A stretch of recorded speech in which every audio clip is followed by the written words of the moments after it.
Hello दोस्तों, कैसी हो आप सब। आज मैं कोई भारी ज्ञान की बात नहीं करने वाली। आज बस दिल की बात करनी है, थोड़ी सच्ची, थोड़ी हमारी आपकी। कभी आपने महसूस किया है कि दिन भर घर में भागदौड़ करने के बाद जब रात को बिस्तर पर बैठते हो तो शरीर से ज्यादा मन थका हुआ होता है। ऐसा लगता है जैसे सारा दिन काम तो बहुत किया, लेकिन फिर भी कुछ अधूरा रह गया। सुबह आंख खुलते ही दिमाग अपने आप चलने लगता है। ये करना है, वो करना है, बच्चों का ये, घर का वो। और दिन ढलते ढलते वही दिमाग कहता है, आज भी सब पूरा नहीं हुआ। आज की बात उन्हीं छोटे छोटे कामों की है जो दिखने में छोटे लगते हैं, लेकिन हर दिन थोड़ा थोड़ा करके हमें अंदर से थका देते हैं। घर का काम ऐसा होता है ना, जिसका एंड पॉइंट ही नहीं दिखता। एक काम खत्म करो तो सामने 10 और खड़े मिलते हैं। घर गंदा भी नहीं होता, फिर भी मन को चैन नहीं मिलता। बस कहीं कुछ रखा हुआ अच्छा नहीं लग रहा होता, कहीं कुछ बिखरा हुआ सा लगता है, और वही चीजें हमें बेचैन करती रहती हैं। पहले मैं खुद को ही ब्लेम करती थी। मुझे लगता था शायद मुझ में ही कोई कमी है, शायद मैं ही ढंग से मैनेज नहीं कर पा रही। लेकिन धीरे धीरे समझ आया कि ये कोई बड़ी प्रॉब्लम नहीं थी। असल में प्रॉब्लम छोटी छोटी हैबिचुअल चीज़ों की थी। हम चीज़ें यूज़ तो करते हैं, लेकिन वापस रखने में आलस कर देते हैं। मोबाइल हाथ में लिया, काम किया, खत्म हुआ और बस वहीं रख दिया। चाबी आई, अरे अभी रख दूंगी सोचकर टेबल पर ही छोड़ दी। बच्चों का सामान दिखा, सोचा बाद में उठा लेंगे। और यही बाद में धीरे धीरे पूरे घर और पूरे मन पर भारी पड़ने लगता है। अगर सच में देखा जाए, ज्यादातर चीजें 1 मिनट से भी कम समय लेती हैं, लेकिन क्योंकि हम उन्हें टालते रहते हैं, वही चीजें इकट्ठी हो जाती हैं। मैंने अपने अंदर एक छोटी सी आदत डाली। जब भी कोई चीज हाथ में आई, अगर उस वक्त उसे उसकी जगह रख दूं, तो बाद में दिमाग पर बोझ नहीं रहता। और यकीन मानिए, जब ये आदत रोज रोज रिपीट होती है, तो शाम होते होते घर अपने आप सधा हुआ लगता है। लेकिन ये काम सिर्फ हाउसवाइफ का नहीं होता। पहले मैं खुद सब कुछ करने की कोशिश करती थी, और थकान भी सिर्फ मुझे ही लगती थी। फिर एक दिन मैंने सोचा, घर में तो सब रहते हैं, तो जिम्मेदारी की व्यवस्था भी सबकी होनी चाहिए। बच्चों को समझाया, डांट कर नहीं, प्यार से। धीरे धीरे बड़ों से भी बात की। शुरुआत में थोड़ा ऑकवर्ड लगा, लेकिन जब सबको समझ आया कि ये किसी पर लोड डालने के लिए नहीं, बल्कि सबको राहत देने के लिए है, तो चीजें बदलने लगी। एक बहुत काम की आदत है, कमरे से खाली हाथ बाहर ना निकलना।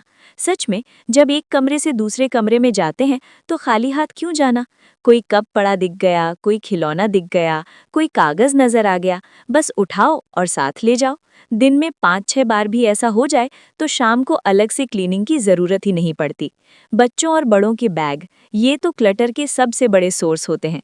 पहले मैं सोचती थी हफ्ते में एक दिन देख लूंगी, लेकिन तब तक पेपर्स का ढेर लग चुका होता था, और उस ढेर को देखकर सारा मूड खराब हो जाता था। अब मैंने रूल बदल दिया। रोज बस 1 मिनट बैग खोलकर देख लिया, पुराने पेपर निकाले, रैपर्स बाहर। इतनी सी आदत से सुबह की भागदौड़ भी कम हो गई और दिमाग भी हल्का रहने लगा। कपड़ों की कहानी तो शायद हर घर की है।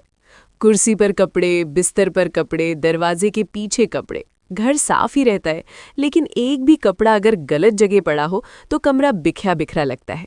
मैंने खुद से ये वादा किया, कपड़े उतारते ही या तो वॉशिंग में जाएंगे या कबर्ड में। और जब घर वाले देखते हैं कि मैं खुद फॉलो कर रही हूँ, तो बिना बोले वो भी धीरे धीरे वही करने लगते हैं। मोबाइल आज हम सब यूज़ करते हैं, और सच कहूँ तो कभी कभी ज़्यादा भी। लेकिन मैंने ये सीखा कि फ़ोन देखते देखते अगर हाथ भी थोड़ा चलता रहे तो बहुत काम हो जाता है। पास की टेबल साफ, सोफे से 2 चीज़ें उठा ली। न एक्स्ट्रा समय, न एक्स्ट्रा थकान। किचन में पहले मेरा हाल ये था, खाना बनाकर निकल जाती थी और बाद में पूरा पहाड़ खड़ा दिखता था। मगर अब मैं खाना बनते बनते ही थोड़ा थोड़ा साफ करती जाती हूँ। छिलके हटाए, काउंटर पूछा। इससे आखिर में काम बहुत कम बचता है और मन भी हल्का लगता है। छोटे छोटे पैकेट, दूध, चिप्स, बिस्किट अगर उसी समय डस्टबिन में चले जाएं तो क्लटर बनता ही नहीं है। लेकिन अगर 2-3 जगह रख दिए तो वही इकट्ठे होकर परेशानी बन जाते हैं। ये आदत पूरे परिवार को सिखानी पड़ती है। रात को सोने से पहले सिर्फ 1 मिनट का छोटा सा ऑर्गेनाइजेशन बहुत सुकून देता है। सोफे ठीक, टेबल साफ, सुबह उठते ही घर अच्छा दिखे तो दिन अपने आप बेहतर लगता है। बच्चों के खिलौनों के मामले में मैंने एक बात सीखी, डांटना नहीं, आदत डालनी है। खेल खत्म मतलब खिलौने वापस। शुरुआत में थोड़ा वक्त लगता है, लेकिन बाद में बच्चे खुद करने लगते हैं और हमें राहत मिलती है। जूते चप्पल अगर फैले हों तो पूरा घर अस्त व्यस्त दिखता है। इसलिए बाहर से आए तो जूते सीधे स्टैंड में जाएं। ये रूल बहुत ज़रूरी है। कागज़, बिल, पैम्फलेट ये सब धीरे धीरे ढेर बना लेते हैं। रोज़ एक कागज़ देख लेने से वो ढेर नहीं बनता और सिर भी हल्का रहता है। फ्रिज हो, बाथरूम हो, लॉन्ड्री हो, किचन शेल्व्स हो, अगर रोज़ थोड़ा सा ध्यान दे दिया जाए तो कभी बड़ी सफाई की नौबत ही नहीं आती। रोज़ बस 1 मिनट। एक बार मेरे दादाजी ने बहुत साल पहले एक बात कही थी। उन्होंने कहा था, सामान को ऐसे अरेंज करके रखना चाहिए कि कभी लाइट भी ना हो तो अंधेरे में भी सामान मिल जाए। आज समझ आती है कि ये बात घर के हर छोटे काम पर लागू होती है। काम को टालना नहीं, क्योंकि जो काम टलता है वही सबसे ज्यादा थकाता है।